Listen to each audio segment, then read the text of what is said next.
నమస్కారం city morning news కి స్వాగతం. ముందుగా ముఖ్యాంశాలు. రాష్ట్ర భవిష్యత్ కోసమే 3 పార్టీల పొత్తు ధర్మాన్ని పాటించి సహకరించాలి. వైసీపీ విముక్తాంధ్రప్రదేశ్ మన లక్ష్యమన్న టీడీపీ అధినేత చంద్రబాబు.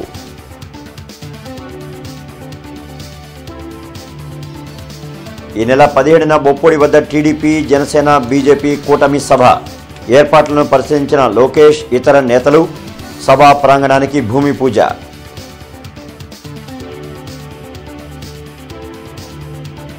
జిల్లా టీడీపీ కార్యాలయంలో విభిన్న ప్రతిభావంతుల ఆత్మీయ సమ్మేళనం. ప్రతి ఒక్కరిలో ఏదో ఒక టాలెంట్ ఉంటుందన్న పెమ్మసాని చంద్రశేఖర్.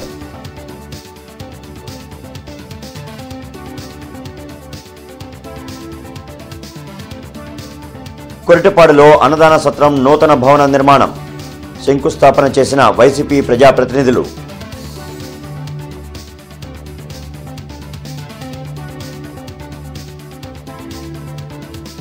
ప్రధాని మోడీ పాలనలో ఇబ్బందులు పడుతున్న రైతులు.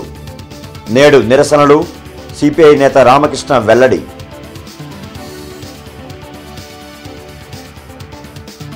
కవయిత్రి మొల్లమాంబ జయంతిని తాడేపల్లిలోని సీఎం క్యాంపు కార్యాలయంలో నిర్వహించారు. మొల్ల చిత్రపటానికి సీఎం జగన్ పుష్పాంజలి ఘటించి నివాళులర్పించారు. సీఎంతో పాటు ప్రభుత్వ విపులు చెవిరెడ్డి భాస్కర్ రెడ్డి, కళ్యాణి పాల్గొన్నారు. ప్రజలు గెలవాలంటే వైసీపీ ఓడిపోవాలని టీడీపీ అధినేత చంద్రబాబు అన్నారు. చేయరాని తప్పులు చేసిన సీఎం జగన్ తాను ఏకాకినంటూ సింపతి మాటలు మాట్లాడటం సిగ్గుచేటన్నారు. రాష్ట్ర హితం కోసమే టీడీపీ, బీజేపీ, జనసేన పొత్తు పెట్టుకున్నాయని, ఒకరు ఎక్కువ మరొకరు తక్కువ అనే భావన లేదని స్పష్టం చేశారు. కేంద్రంలో అధికారంలోకి వచ్చేది బీజేపీనేనని టీడీపీ అధినేత చంద్రబాబు అన్నారు.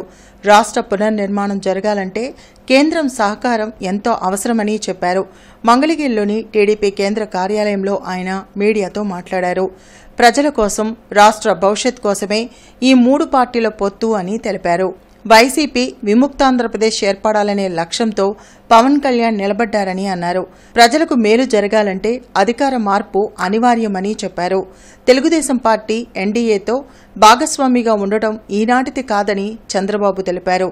సీట్లు రాని ఆశావహులు నిరాశ చెందకుండా పొత్తు ధర్మాన్ని పాటించి సహకరించాలని విజ్ఞప్తి చేశారు. ఏపీ రాజధాని అమరావతి అని బీజేపీ చెబుతూనే ఉందని, పోలవరం నిర్మాణాన్ని ఎప్పుడూ అడ్డుకోలేదని స్పష్టం చేశారు. ఆ రోజు పవన్ కళ్యాణ్ గురించి చెప్పింది రాష్ట్రం గెలవాలి, అదే మరి ఓటు డివైడ్ కాకూడదు, వైఎస్ఆర్ కాంగ్రెస్ పార్టీ విముక్త రాష్ట్రం కోసం మేము పనిచేస్తాం చాలా స్పష్టంగా చెప్పి ఆ మాట నిలబెట్టుకున్నాడు. నేను కూడా గర్వంగా పోకుండా 14 సంవత్సరాలు ముఖ్యమంత్రిని, లేకపోతే 22 సంవత్సరాలు మా పార్టీ రాష్ట్రంలో పరిపాలించింది, కేంద్రంలో చక్రాలు తిప్పాం. కాబట్టి నేను కూడా అన్ని నా దగ్గరికి రావాలి, నేను ఎక్కడికి పోను, ఎవరితో అడ్జస్ట్ కానంటే అంటే ఎవరికి లాభం? ప్రజాహితం కోసం ఆ రాజీ. ఈరోజు మా ఉద్దేశం మళ్ళా ఈ రాష్ట్రాన్ని పునర్నిర్మాణం చేయడానికి, ముందుకు పోవడానికి దోహదం చేయాలి. ఎందుకు పెట్టుకున్నారు పొత్తని తెలుగుదేశం వాళ్ళు, బీజేపీ వాళ్ళు, లేకుంటే జనసేన వాళ్ళు ఆలోచించడం కరెక్ట్ కాదు. అందరూ ఆలోచించాల్సింది ఈ రాష్ట్ర హితం కోసం పెట్టుకున్నాం, రాష్ట్ర భవిష్యత్తు కోసం పెట్టుకున్నాం. ఇచ్చిపుచ్చుకునే విధంగా ప్రవర్తించాం. ఒకరు ఎక్కువ ఒకరు తక్కువ అని ఆలోచించలేదు. అందరం కలిసి సమిష్టి బాధ్యత కింద తీసుకొని ఈ పొత్తుల్లో సీట్లు కూడా షేర్ చేసుకున్నాం. కొంతమందికి సీట్లు రావు, కష్టపడిన వాళ్ళు ఉంటారు. అటు కేంద్రం ఉంది, ఇటు రాష్ట్రం ఉంది, అవకాశాలు ఉంటాయి. కానీ అందరి బాధ్యత మాత్రం రాష్ట్రాన్ని కాపాడాలనే ధ్యేయంతో ముందుకు రావాలి. దీనికి నాంది పలకడానికి 17వ తారీఖున ప్రధానమంత్రి మీటింగ్ వస్తుంది. కొంతమంది రకరకాలుగా మాట్లాడుతూ ఉంటారు. నేను ఆ విషయాల గురించి కూడా పట్టించుకోవడం లేదు. ఎన్డీఏతో ఈరోజు కొత్తగా పొత్తు కాదు ఇది. ఒకప్పుడు ఎన్డీఏతో వాజ్పేయి గారు ఉన్నప్పుడు ఒక్క మంత్రి పదవి తీసుకోకుండా ఆయన ఒత్తిడి చేసే స్పీకర్ తీసుకొని అన్కండిషనల్గా సహకరించిన పార్టీ తెలుగుదేశం పార్టీ. ఆ రోజు అధికారం కోసం కాదు. ఈ నెల 17వ తేదీన చిలకలూరిపేట సమీపంలోని బొప్పొడి వద్ద టీడీపీ, జనసేన, బీజేపీ కూటమి బహిరంగ సభ జరగనుంది. ప్రధాని మోడీ ఈ సభలో పాల్గొనున్నారు. దీంతో సభ ఏర్పాట్లకు సంబంధించిన భూమి పూజను నిర్వహించారు. ఈ కార్యక్రమంలో నారా లోకేష్, అచ్చెన్నాయుడు, పుల్లారావు, కన్నా, జీవి, లావు శ్రీకృష్ణదేవరాయలు, పాతూరి నాగభూషణం, కళ్యాణం శివశ్రీనివాస్ ఇతర నాయకులు పాల్గొన్నారు. రాష్ట్ర భవిష్యత్ కోసమే టీడీపీ, బీజేపీ, జనసేన పార్టీలు కూటమిగా ఏర్పడ్డాయని మాజీ మంత్రి పుల్లారావు తెలిపారు. వైసీపీ అరాచక పాలన నుంచి విముక్తి కల్పించడమే ఈ కూటమి ముఖ్య లక్ష్యమన్నారు. ఈ బహిరంగ సభలో ఉమ్మడి మేనిఫెస్టోని విడుదల చేయనున్నట్లు చెప్పారు. 3 పార్టీలు ఎన్డీఏలో ఒక కూటమి ఏర్పడిన తరువాత జరగబోయేటువంటి తొలి మేనిఫెస్టో బహిరంగ సభ, ఎన్డీఏలో చేరిన తరువాత జరగబోయేటువంటి తొలి సభ కాబట్టి దేశవ్యాప్తంగా ఈ సభ మీద దేశవ్యాప్తంగా ప్రజలు ఎదురు చూస్తా ఉన్నారు. ఇది అతి పెద్ద భారీ బహిరంగ సభ కాబోతా ఉంది. దేశంలోనే, ఒక ఆంధ్రప్రదేశ్కే కాదు, దేశంలోకే అతి భారీ బహిరంగ సభ లక్షలాది మందితో జరగబోతా ఉంది.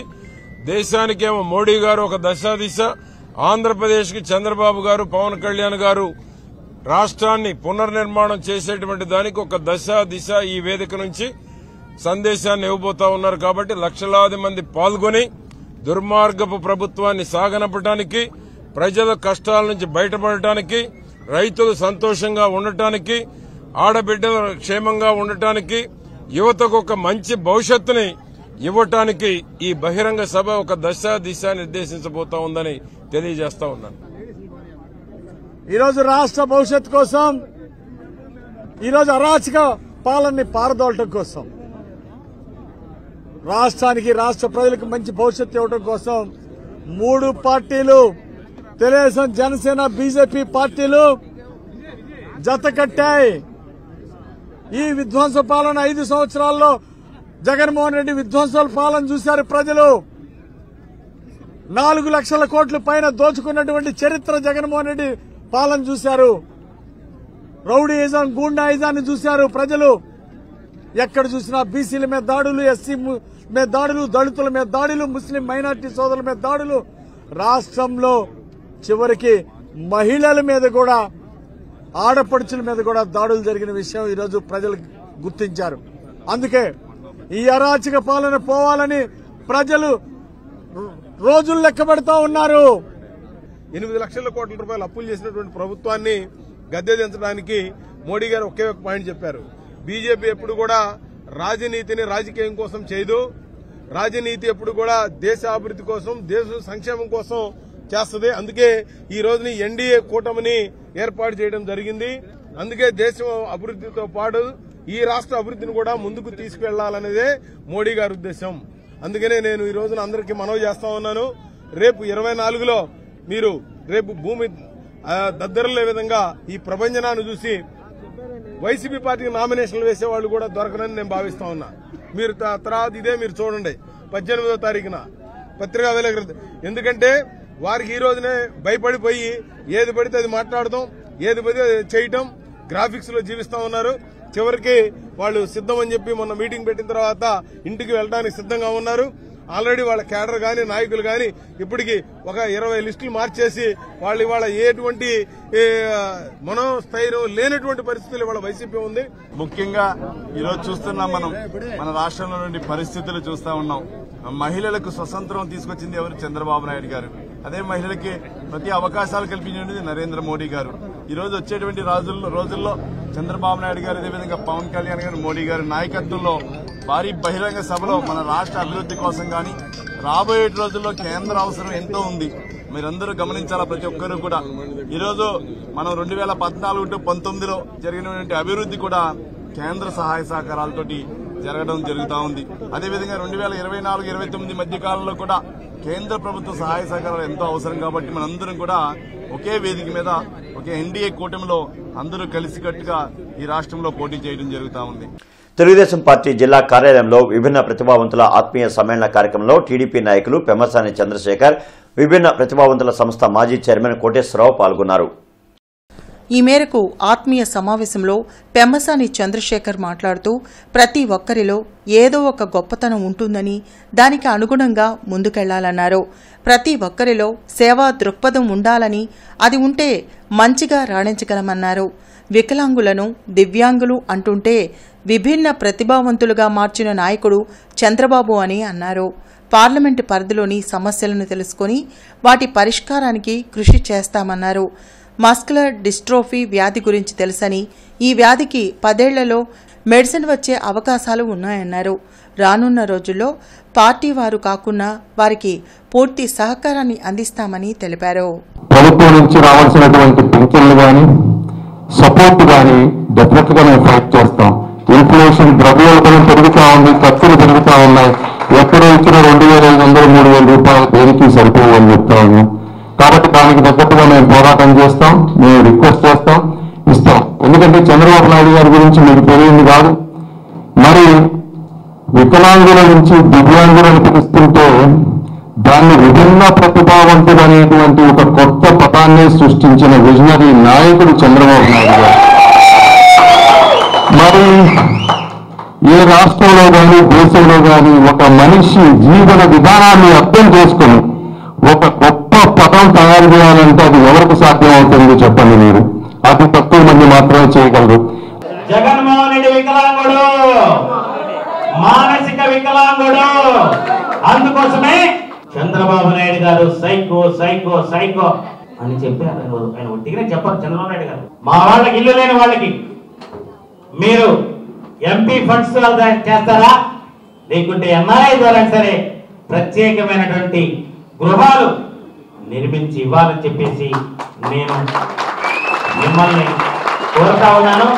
ఈ 4 నెలల కాలంలో తెలుగుదేశం పార్టీ అనుబంధ సంఘాల్లో తెలుగు యువత, విద్యార్థి, మహిళ అలాగే రైతు విభాగాలు కీలకమైతే మాకు పోటీగా మేమెక్కడ తీసిపోలేదు అంటే ప్రతి నిరసన కార్యక్రమంలో గోలగుంట్ల కోటేశ్వర గారి నాయకత్వంలో తెలంగాణ నేతృత్వంలో పెద్ద ఎత్తున కార్యక్రమాలు నిర్వహించి చంద్రబాబు నాయుడు గారికి, తెలుగుదేశం పార్టీకి, లోకేష్ బాబుకి అండగా నిలిచారండి.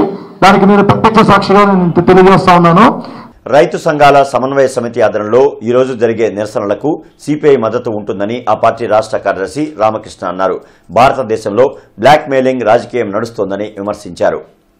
మతాన్ని అడ్డుపెట్టుకుని దేశంలో బీజేపీ మరోసారి అధికారంలోకి రావాలని కుట్రలు చేయడం దుర్మార్గమని సిపిఐ నేత రామకృష్ణ అన్నారు. గుంటూరులోని సిపిఐ జిల్లా కార్యాలయంలో ముప్పాల నాగేశ్వరరావు, అజయ్ కుమార్ ఇతర నాయకులతో కలిసి ఆయన మీడియాతో మాట్లాడారు. రాజ్యాంగంకు విరుద్ధంగా సిఏఏ చట్టం అమలుకు నోటిఫికేషన్ ఇవ్వడాన్ని తప్పుపట్టారు. ఎలక్టరల్ బాండ్స్ విషయంలో బీజేపీ బ్యాంకులపై ఒత్తిడి చేసి సమాచారం ఇవ్వకుండా అడ్డుకోవాలని చూసిందని ఆరోపించారు. మోడీ పాలనలో రైతులు తీవ్ర ఇబ్బందులు పడుతున్నారని, పంటలకు మద్దతు ధర ఇవ్వడంతో పాటు పంట రుణాలను మాఫీ చేయాలని రామకృష్ణ డిమాండ్ చేశారు. రైతు సంఘాలు చేపట్టిన నిరసన కార్యక్రమానికి భారత కమ్యూనిస్ట్ పార్టీ తరఫున సంపూర్ణంగా మద్దతు ప్రకటిస్తూ ఉన్నాం.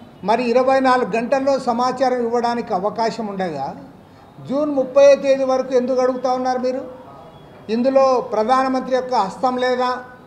బీజేపీ నాయకుల యొక్క హస్తం లేదా? దాదాపు 6,565 కోట్ల రూపాయలు ఎలక్టోరల్ బాండ్స్ ద్వారా బీజేపీ వాళ్ళు పొంది ఇవాళ మీరు దగా చేస్తూ ఉన్నారు. వివరాలు వెల్లడించకుండా స్టేట్ బ్యాంక్ యాజమాన్యం పైన మీరు ఒత్తిడి తెచ్చారు. కాబట్టి ఏమంటే ఇవాళ భారతదేశంలో పక్కాగా బ్లాక్మెయిలింగ్ రాజ్యాంగం నడుస్తూ ఉంది. అధికారంలో ఉన్న భారతీయ జనతా పార్టీ అందరూ కూడా బ్లాక్మెయిల్ చేస్తూ ఉన్నారు, బ్యాంకులను బ్లాక్మెయిల్ చేస్తూ ఉన్నారు, చివరికి రాజకీయ పార్టీలను కూడా బ్లాక్మెయిల్ చేస్తూ ఉన్నారు. అమరావతి రోడ్లోని అన్నదాన సత్రం భవన నిర్మాణానికి మంత్రి విడదల రజని శంకుస్థాపన చేశారు. ₹1 కోటి నిర్మించనున్న భవనానికి నేడు మంత్రి రజని శంకుస్థాపన చేశారు. కొండ వెంకటప్పయ్య దానం చేసిన స్థలంలో అన్నదాన సత్రాన్ని నిర్మించి అనేక సేవా కార్యక్రమాలను నిర్విరామంగా చేపడుతున్నట్లు తెలిపారు. అన్నదాన సత్రాన్ని ఆధునిక హంగులతో నిర్మించి అన్ని సౌకర్యాలు కల్పించేలా చర్యలు తీసుకుంటున్నట్లు తెలిపారు. నూతన భవనంతో పాటు కళ్యాణ మండప నిర్మాణానికి శంకుస్థాపన చేసుకోవడం శుభపరిణామమన్నారు. కార్యక్రమంలో ఎమ్మెల్సీ ఎస్ రత్నం, చైర్మన్ వసంత్, కార్పొరేటర్ హేమలత తదితరులు పాల్గొన్నారు.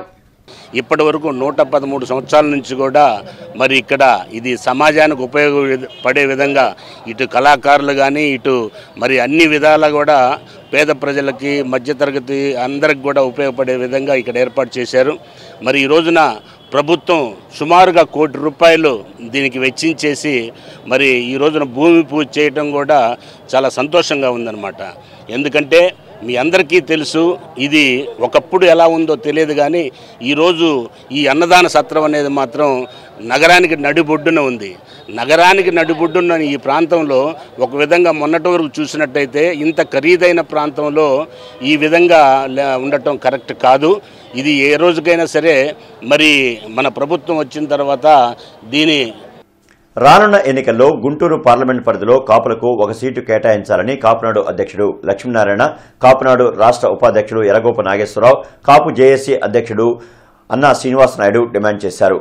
జిల్లాలో 8,50,50,000 కాపు జనాభా కలిగిన పార్లమెంటు పరిధిలో కాపులకు ఒక్క ఎమ్మెల్యే సీటు కూడా కేటాయించకపోవడం బాధాకరమన్నారు. అరండల్పేటలోని ఓ హోటల్లో కాపు నాయకులు మీడియాతో మాట్లాడుతూ రానున్న ఎన్నికల్లో కాపులకు ఎమ్మెల్యే సీటును కేటాయించాలని డిమాండ్ చేశారు. టీడీపీ, జనసేన, బీజేపీ పార్టీలు కాపులకు ఒక సీటు కేటాయించాలని, కాపులకు కేటాయించే సీటును గెలిపించుకునే పూర్తి బాధ్యత తాము తీసుకుంటామన్నారు. జిల్లాలోని 7 నియోజకవర్గాల్లో ఒక సీటును కాపులకు కేటాయించాలని కోరారు. కాపులకు సీటు కేటాయించకపోతే ఓటు బ్యాంకు ద్వారా తమ సత్తా చూపిస్తామని హెచ్చరించారు. కార్యక్రమంలో కాపు నాయకులు శివరాం, అడపాబాబు, దళవాయి సుబ్రహ్మణ్యం తదితరులు పాల్గొన్నారు. బీజేపీ, తెలుగుదేశం, జనసేన కూటమికి మేమందరం కూడా మద్దతు తెలియజేస్తున్నాం. వారు ఏర్పడిన కూటమి ముందు అధికారం రావాలని కోరుకుంటున్నాం. కాకపోతే కాపు నాయకులు అందరూ కాన్సెప్ట్ ఏంటంటే ఈ గుంటూరు పార్లమెంట్లో ఒక సీటు కూడా కాపులకు ఇవ్వలేదని ఒక రాంగ్ సిగ్నల్ వెళ్తుంది. కాబట్టి ఒక సీట్ అన్న ఇచ్చి కాపుల్ని గౌరవించవలసిందిగా అందరూ కూడా అన్ని పార్టీలను కూడా బీజేపీ, తెలుగుదేశం, జనసేనని కోరటం జరుగుతుంది తప్ప ఇక వేరే కాన్సెప్టే కాదు. కాబట్టి ఇది అందరూ అర్థం చేసుకొని సానుకూలంగా ఇదే మెసేజ్ని జనాలకు అందజేస్తారని తెలియజేసుకుంటూ సెలవు తీసుకుంటాం. మాకు ఇక్కడ పార్లమెంట్ నియోజకవర్గంలో తప్పకుండా మాకు కూడా ప్రాధాన్యత ఇస్తూ ఒక సీటు 2 సీట్లు ఇవ్వాలని మేము డిమాండ్ చేస్తున్నాం. ఈ రోజున చాలామంది మానసికంగా బాగా బాధపడుతున్నారు. ఈ రోజున మీరు అనేది మమ్మల్ని గుర్తించకపోతే రేపు ఇదే మీకు గుణపాఠం మేము కూడా ఓట్ బ్యాంక్ ద్వారానే చూపిస్తామని పార్టీలకి డిమాండ్ చేస్తున్నాం. మేము తప్పకుండా గుంటూరు పార్లమెంట్ నియోజకవర్గంలో పీఎం సూరజ్ జాతీయ పోర్టల్ లాంచింగ్ కార్యక్రమం జిల్లా కలెక్టర్ కార్యాలయంలో జరిగింది. సూరజ్ జాతీయ పోర్టల్ను ప్రధానమంత్రి మోడీ వర్చువల్ విధానం ద్వారా ప్రారంభించారు. పోర్టల్ను ప్రారంభించిన అనంతరం ప్రధాని మోడీ లబ్దిదారులతో ముఖాముఖిగా మాట్లాడారు. జిల్లా కలెక్టర్ వేణుగోపాల్ రెడ్డి జిల్లాలో 216 మంది లబ్దిదారులకు ₹1,33,00,000 రుణాలకు సంబంధించిన చెక్కులను పంపిణీ చేశారు. ఈ కార్యక్రమంలో ఎమ్మెల్సీ యేసరత్నం, సోషల్ జస్టిస్ ప్రభుత్వ సలహాదారు జూపూడి ప్రభాకర్ తదితరులు పాల్గొన్నారు. రోడ్డు మీద చెత్త ఏరుకొని బతికేటోళ్ళం సార్ మేము. నేను, నాకు భర్త, నాకు 2 పిల్లలు సార్. రోడ్డు మీద మనుషుల్లాగా మేము లేము సార్. మరి గలీజీ బతుకు సార్ మాది. అసలే మా బతుకుల గురించి మేము చెప్పుకోవాలంటే చెప్పుకోలేని పరిస్థితి సార్. నా పిల్లలు, నేను రోడ్డు మార్జింగ్లో వాన లేదు, ఎండ లేదు. అలాంటి చోట్ల నుంచి ఈరోజు నేను ఇక్కడ కూర్చొని మాట్లాడుతున్నానంటే నాకు సంతోషంగా ఉంది సార్. मुतम्मा जी, आप बहुत भावुक हो गई. आपका दर्द मैं समझ सकता हूँ, लेकिन अब तो आप लोगों की प्रेरणा बन गई हो.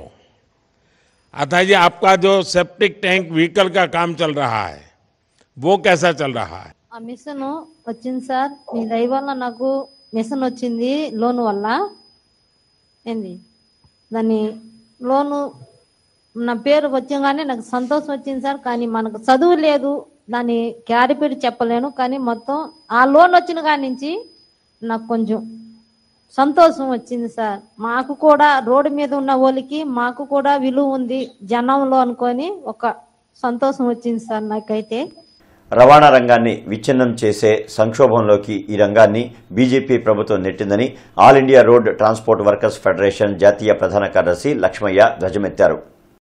గుంటూరులోని సిఐటియు కార్యాలయంలో లక్ష్మయ్య మీడియాతో మాట్లాడారు. కార్మికుల సమస్యలను పరిష్కారం చేయకపోగా డ్రైవర్లకు భారీగా పెనాల్టీలు విధిస్తున్నారని అన్నారు. కొత్త కేంద్రం తెచ్చిన న్యాయ సంహిత చట్టం అమల్లోకి వస్తే డ్రైవర్లంతా జైల్లోనే ఉండాల్సి వస్తుందన్నారు. కార్మికులకు ఏ రాజకీయ పార్టీలు అండగా నిలుస్తాయో ఎన్నికల్లో వారికే తమ మద్దతు ఉంటుందని స్పష్టం చేశారు. భారతీయ జనతా పార్టీ నేతృత్వంలో ఉన్నటువంటి ఈ అలయన్స్ని ఓడించడం ద్వారా మాత్రమే రవాణా రంగాన్ని రక్షించుకోవడం సాధ్యమవుతుంది, కార్మికుల యొక్క ప్రయోజనాలను కాపాడుకోవడం సాధ్యమవుతుంది.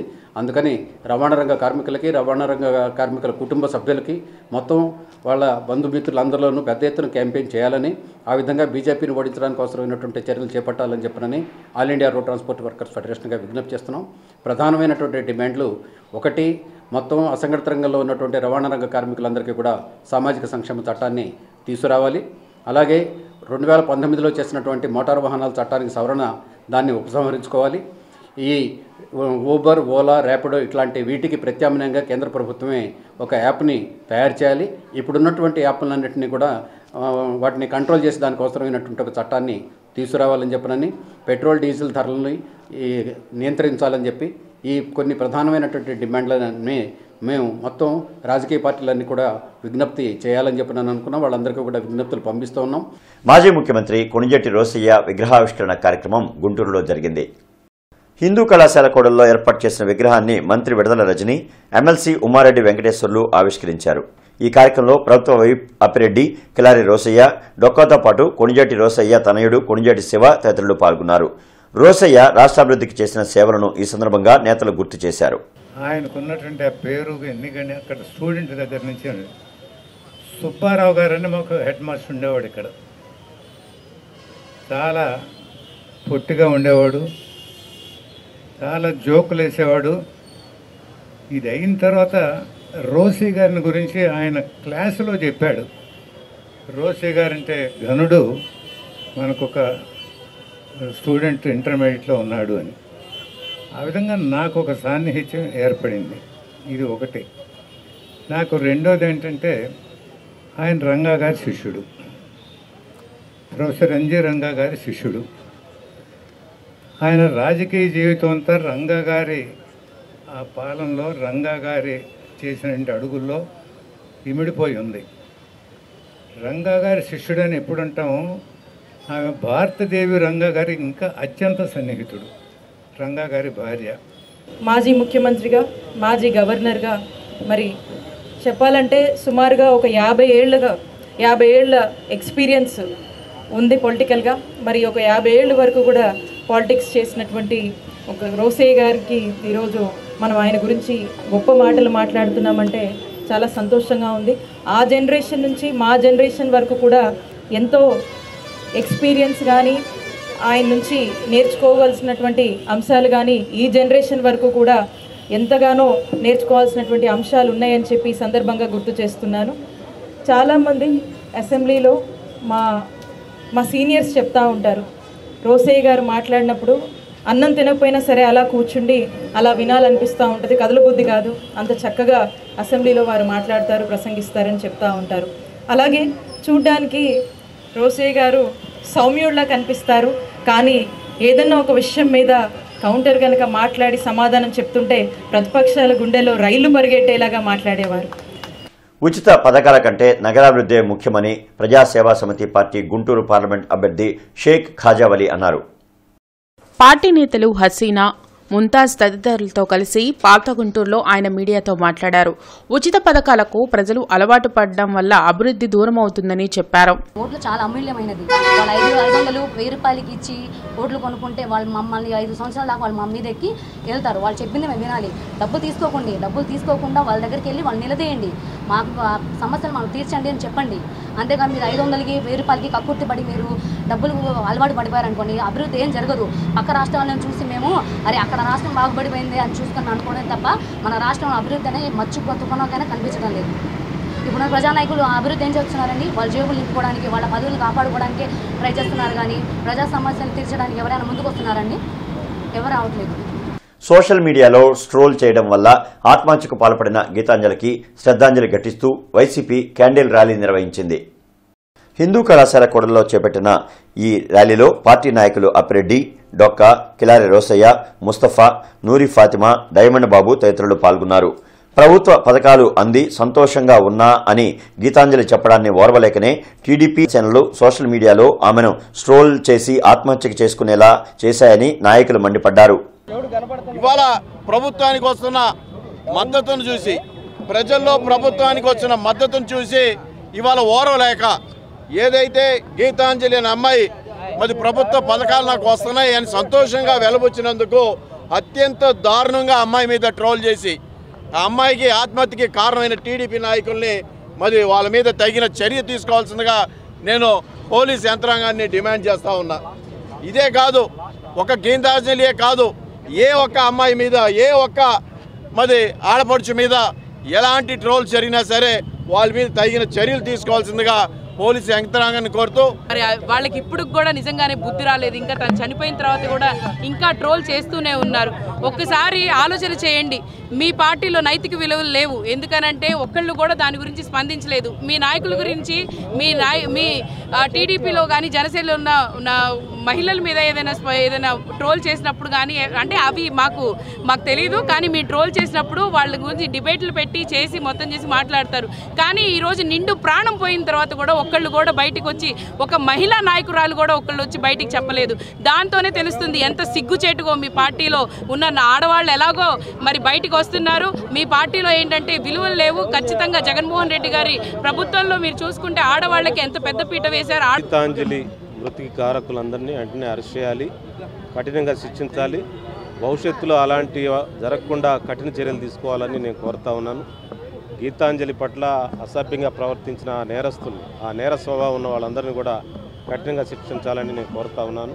అదేవిధంగా ఆ కుటుంబాన్ని ఆదుకోవాలని కూడా ప్రభుత్వాన్ని కోరుతాను.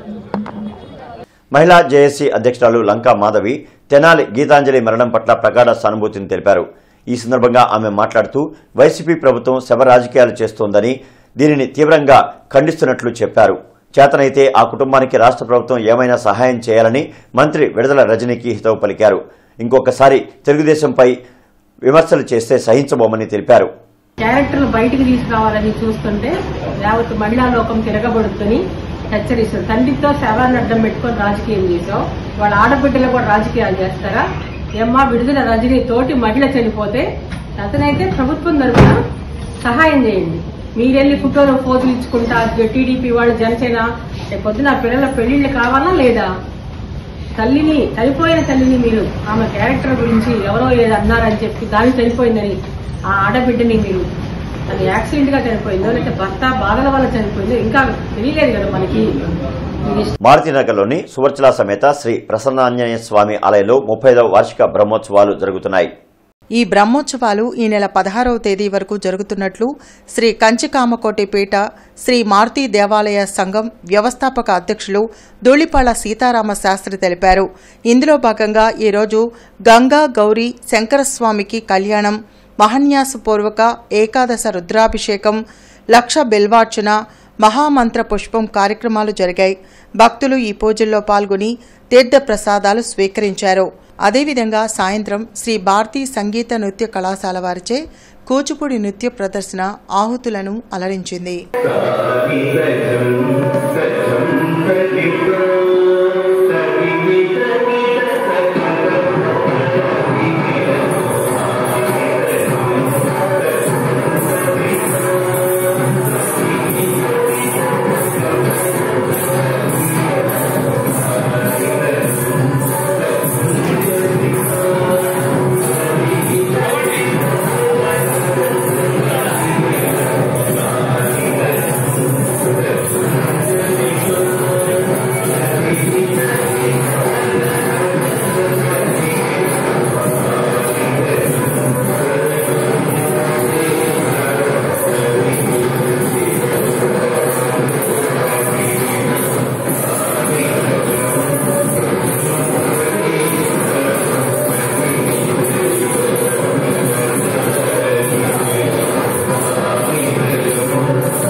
ఈ కార్యక్రమాలన్నింటినీ కూడా బ్రహ్మోత్సవ సందర్భంగా భక్తుల శ్రేయస్సు కోసం భక్తజనుల యొక్క ఆకాంక్షలు నెరవేరే విధంగా లోక కళ్యాణార్థం చేసేటటువంటి వార్షిక బ్రహ్మోత్సవాలు విశేషంగా 5 రోజుల పాటు జరగబోతూ ఉన్నాయి.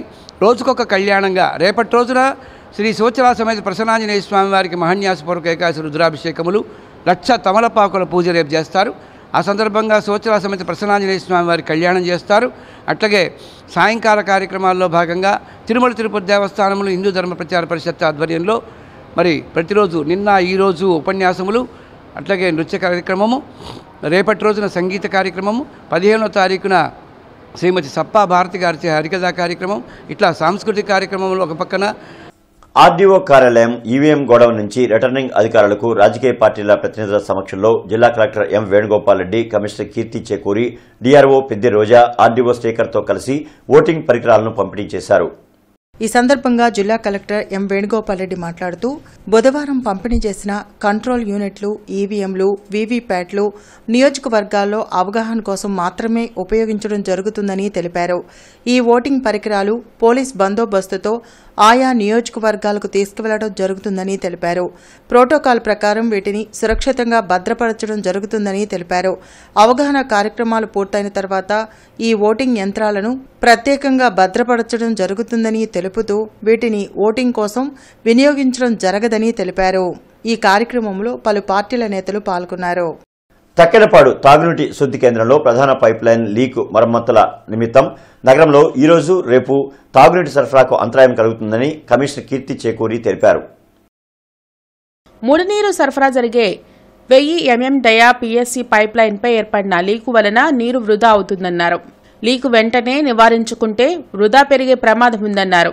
రేపు సాయంత్రం నుంచి శుక్రవారం ఉదయం వరకు Nehru Nagar, Sharada colony, Vasantharayapuram, HLR, IPD colony, Stambhalagaruvu, Gujjanagulla, Vidyanagar, Hanumaiah Nagar, Nalla Cheruvu, Srinivasarao Thota, Tarakaram Nagar, Etagraharam, BR stadium, LB Nagar, Gorantla, Adavi Takkellapadu, Rajiv Gandhi Nagar, court ఆవరణ, మిర్చియాడ్, housing board colony, KVP colony, Shyamalanagar, Reddypalem రిజర్వాయర్ల ప్రాంతాల్లో త్రాగునీటి సరఫరా నిలిపివేయనున్నట్లు తెలిపారు. శుక్రవారం సాయంత్రం నుంచి త్రాగునీటి సరఫరా యథావిధిగా జరుగుతుందన్నారు. ప్రజలంతా గమనించి తాగునీటి గురించి ముందస్తు జాగ్రత్తలు తీసుకుని సహకరించాలని కోరారు. 16వ శతాబ్దపు తెలుగు కవయిత్రి అతుకూరి మల్లమాంబ జయంతి సందర్భంగా కలెక్టరేట్లో ఆమె చిత్రపటానికి జిల్లా collector M Venugopal Reddy, commissioner Keerthi Chekuri పూలమాలలు వేసి ఘన నివాళులర్పించారు. ఈ కార్యక్రమంలో DRO Peddi Roja, TITCO director Nageswari, జిల్లా సాంఘిక సంక్షేమ శాఖ ఉప సంచాలకుడు మధుసూదన్ రావు, ఉప రవాణా కమిషనర్ కరీం, బీసీ సంఘాల నాయకులు తదితరులు పాల్గొన్నారు. ఇక ఈ వార్తలు ఇంతటితో సమాప్తం. నమస్కారం.